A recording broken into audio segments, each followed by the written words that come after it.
अंकिता, हाँ माँ। यहाँ किसी लड़के की आवाज आ रही थी। नहीं माँ, वो टीवी टीवी चल रहा था। टीवी? टीवी तो बंद है, क्या बोल रही हो? हाँ वो अभी बंद किया, पहले चलाया हुआ था। अच्छा सुन, मैं ड्यूटी जा रही हूँ। मैंने कहा था ना कि मेरा नाश्ता तैयार करवा देना, करवा दिया? नहीं माँ, वो भूल गई मैं। क्या अंकिता, थोड़ी तो रिस्पॉन्सिबल हो जाओ। मैंने तुमसे कहा था कि मैं लेट ड्यूटी नहीं जा सकती रोज रोज।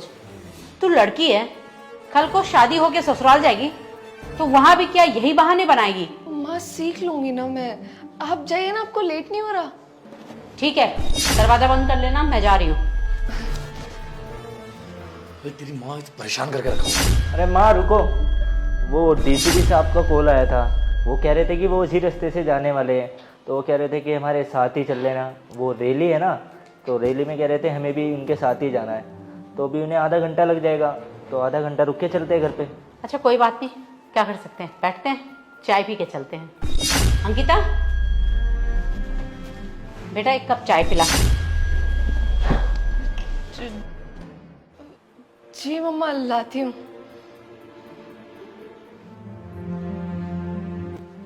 माँ, ये गीता बहुत कामचोर हो रही है। वो क्या हुआ इसका? वो रिश्ता देखा था उसका। अरे हाँ बेटा, वो लड़के वाले आने ही वाले हैं अंकिता को देखने के लिए। इस बार इसकी भी शादी पक्की कर दूंगी। और सबसे अच्छी बात है कि लड़का भी पुलिस में है, हमारी अच्छी बनेगी। गीता बहन, जी भैया। मम्मी ने लड़के की फोटो दिखाई थी, कैसा लगा लड़का? पसंद आया? भैया मुझे शादी नहीं करनी है अभी। अब क्या तू बुढ़ापे में शादी करेगी?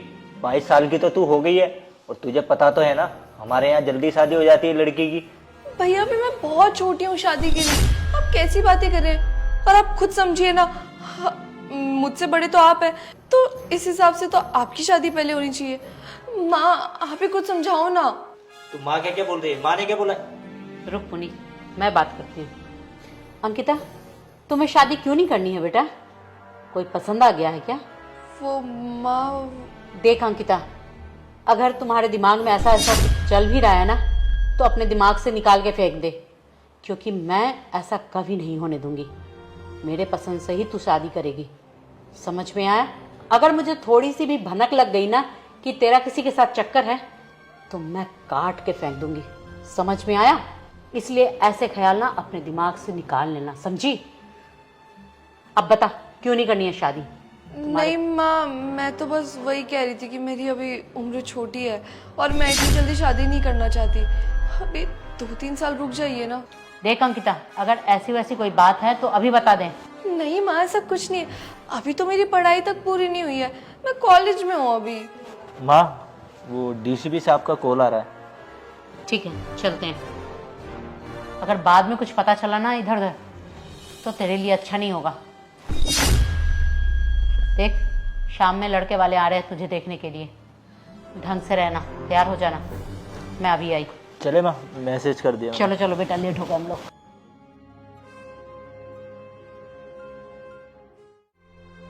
अच्छा तुम्हारी माँ गई। अंकिता मुझे एक बात बताओ, तुमने मुझे क्या बोला था कि तुम्हारे घर वालों को पता है कि तुम्हारा चक्कर चल रहा है बाहर, और अब तेरी माँ क्या बोली थी कि उसकी मर्जी से शादी होगी? अरे बात समझने की कोशिश करो यार। मम्मी तुम्हें पता ही है कितनी डेंजर है, और मम्मी को मैं मनाने की कोशिश कर रही हूँ ना, वो यही जिद पे अड़ी हुई है कि मेरी लव मैरिज नहीं होने देंगी। पर तुम फिक्र मत करो, मैं उन्हें मना लूंगी। तो तुम्हारी माँ क्या बोल रही थी पता है? कि वो तुम्हारी किसी और से शादी करवाने वाली है, और अगर उसे पता चला कि तेरा कोई आशिक है तो मार देगी जान से। अरे वो तो बोलने की बात है, मैं बेटी हूँ, उन्हें फिक्र होती है। और वैसे भी गुस्से में ना इंसान कुछ भी बोलता है। अब ये थोड़ी है कि वो सच में ऐसा कर देंगी। अंकिता मुझे बस ये बात जाननी है कि तुमने मुझे ये क्यों नहीं बताया तुम्हारा भाई और तुम्हारी मम्मी पुलिस में है? अरे वो मैं बताना भूल गई होंगी शायद, इसमें क्या बड़ी बात है? अरे फर्क पड़ता है अंकिता, मुझे जेल नहीं जाना है। कुछ नहीं होगा प्रिंस, तुम फालतू में इतना डर रहे हो। और मेरी माँ है, मैं अच्छे से जानती हूँ उन्हें। छोड़ो, तुम मुझसे सच में प्यार करती हो या नहीं? अरे हाँ पापा, तुम तो इतना रिस्क ले रही हो। अगर डीसीपी साहब को दूसरे रूट से जाना था तो बता देते, खामोखा हम लोग परेशान हो गए। इससे अच्छा तो थाना चले जाते। चलो कोई बात नहीं माँ, एक चीज़ तो अच्छी हो गई ना, कम से कम हमें आज की छुट्टी तो मिल गई इसी बहाने। हाँ ये तो ठीक है, चलो आओ। अंकिता, तुम अभी तक यहीं खड़ी हो? आप लोग वापस क्यों आ गए? अरे वो कुछ नहीं, समझ ले आज हमारी छुट्टी हो गई। एक काम करना, हमारे लिए कुछ नाश्ते में बना देना खाने के लिए। वो खाने की तो तैयारी की नहीं हुई मैंने, बाहर से कुछ मंगा लेते हैं। देख लो माँ, अपनी कामचोर औलाद को कुछ काम वाम करना नहीं है, बस बहाने बनाने हैं। जब दूसरे के घर जाएगी माँ भी यही बहाने मारेगी क्या? अरे जाने देना बेटा, बाहर से कुछ मंगा के खा लेंगे। मुझे तो डीसीपी साहब पे बहुत गुस्सा आ रहा है। जब उनको इस रूट से आना ही नहीं था तो हमें क्यों परेशान किया? क्या हुआ अंकिता, जाना? हाँ जाती हूँ। चलो माँ, मैं भी कपड़े चेंज कर लेता हूँ इतने। हाँ बेटा जाओ। रुको, यहाँ बताओ। क्या हुआ अंकिता? मैं तो कपड़े चेंज करने जा रहा हूँ ना उधर। वो रूम में मेरे कपड़े पड़े हैं। अरे कपड़े फैले हैं तो उससे मेरे को क्या लेना देना, मैं तो अपने कपड़े चेंज कर रहा हूँ ना। अरे भैया मेरे पर्सनल कपड़े, अब समझो ना। चल ठीक है, मैं उस वाले रूम में कर लेता हूँ। माँ आप भी कपड़े चेंज कर लीजिए ना, कब तक यही पहन कर बैठेंगी? अंकिता, ये क्या छोटे छोटे कपड़े पहन के घूम रही हो? तुम्हारा रिश्ता पक्का हो गया है, पता है ना? और लड़का भी पुलिस में है, और अगर वो तुम्हें इस हालत में देखेगा तो क्या सोचेगा? माँ आजकल मॉडर्न जमाना है, सब लोग ऐसे ही कपड़े पहनते हैं, और अगर उसको नहीं पसंद ऐसे कपड़े तो मुझे उससे शादी ही नहीं करनी है। क्या कह रही हो ये? चुपचाप से जाके कपड़े बदल के आओ, ढंग के कपड़े पहनो। चलो ठीक है, तू तो मानेगी नहीं, मैं चेंज करके आती हूँ।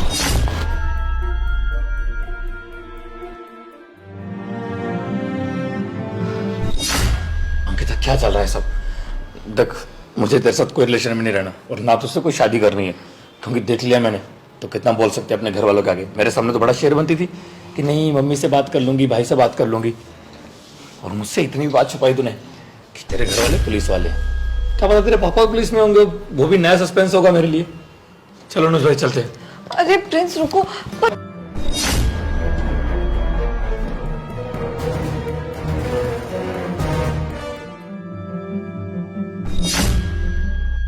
तुम दोनों कौन हो? अंकिता, ये लड़का कौन है? वो मैं दोस्त अंकिता का पढ़ाई करने के लिए आया था ना घर पे। मैंने कहा था ना कि अगर तुम्हारे दिमाग में ऐसा ऐसा कुछ चल रहा है तो बता दे, मैं उसको काट के रख दूंगी।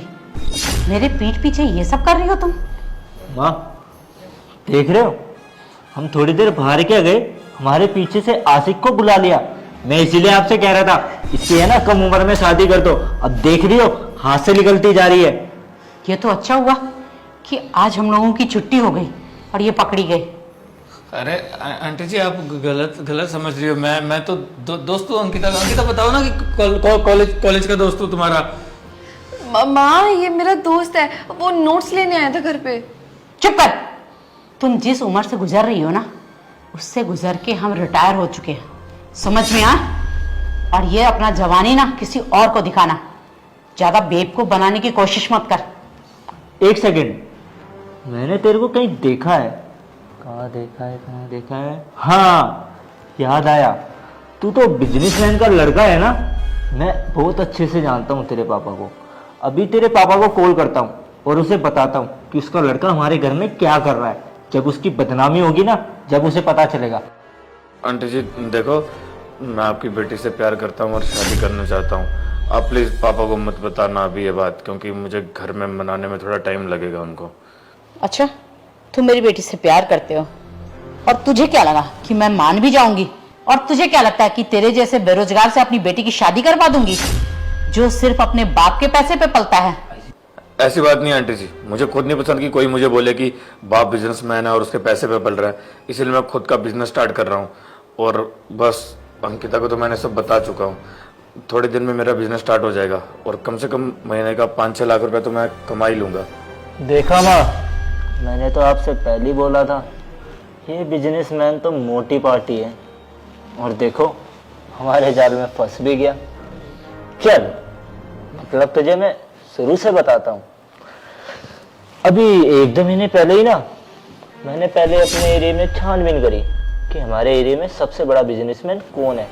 फिर हमें पता चला कि सबसे बड़ा बिजनेसमैन तो यहाँ तेरा बाप ही है और उसकी एक लौती औलाद तू है। बस फिर क्या था, मैंने अपनी बहन को बोला कि ये देख, ये लड़का है, इस लड़के को तुझे फंसाना है अपने प्यार के जाल में।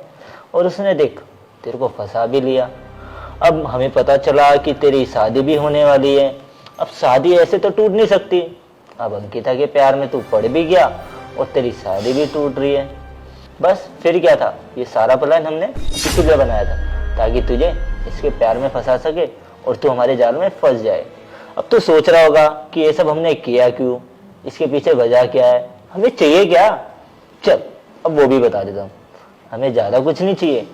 अब तेरा बाप इतना बड़ा बिजनेसमैन है, उस पर इतने पैसे है, इतने करोड़ों की प्रॉपर्टी है, उसमें से तेरा भी तो कुछ हक होगा ना उसमें। तो बस ज़्यादा कुछ नहीं, अपने बाप को कॉल कर और उसे बोल कि हमें माँ कितने पैसे सही रहेंगे, 20 लाख, बस 20 लाख रुपए दे और चला जा। मतलब क्या, मैं समझा नहीं। मैं बताता हूँ हम क्या कर लेंगे।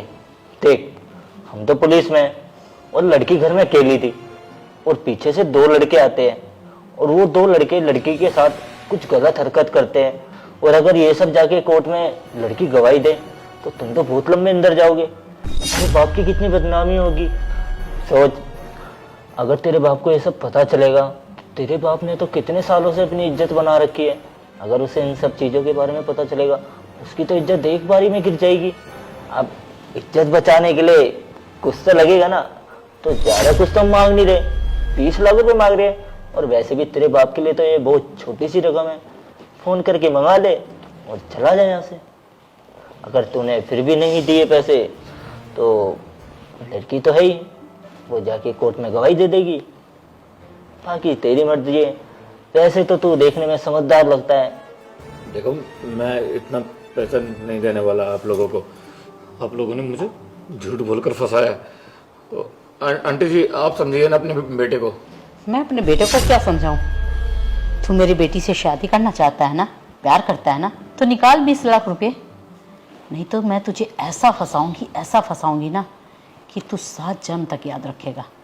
तुझे बड़ा शौक है ना कि अकेली लड़की के साथ किसी के भी घर में घुस जाने का। मैं बताती हूँ तुझे अब। देखो, आप लोग जो भी कर रहे हो ना, एक न एक दिन जरूर फंसोगे। अरे यार, तू फालतू बकवास करेगा या पैसे देगा? चुपचाप से पैसे दे और निकल यहाँ से। 20 लाख बहुत बड़ा अमाउंट होगा, मैं नहीं दे पाऊंगा। अब मेरे अकाउंट में 30-40 हज़ार पड़े हैं, अगर वो रख लो आप लोग तो। क्या क्या बोला तूने? 30-40 हज़ार रुपये? इतने बड़े बिजनेसमैन का लड़का और उसके अकाउंट में 30-40 हज़ार रुपये? मैं मान ही नहीं सकता। पागल समझाएगा हम लोगों को। चल, मैं तुझे ना एक अंदर की बात और बता देता हूँ। हम ये काम ना बहुत टाइम से कर रहे हैं और आज तक किसी ने हमें पकड़ा भी नहीं है। और एक बात बताऊँ, ना ये मेरी बहन है ना ये मेरी माँ है, हम सब तो एक पार्टनर है जो आपस में मिलके काम करते हैं और ये धंधा चलाते हैं। हमारा काम यही है, तुम जैसे बोले वाले लड़कों को फंसाना, उसे अपने जाल में, फिर उनसे पैसे हटना।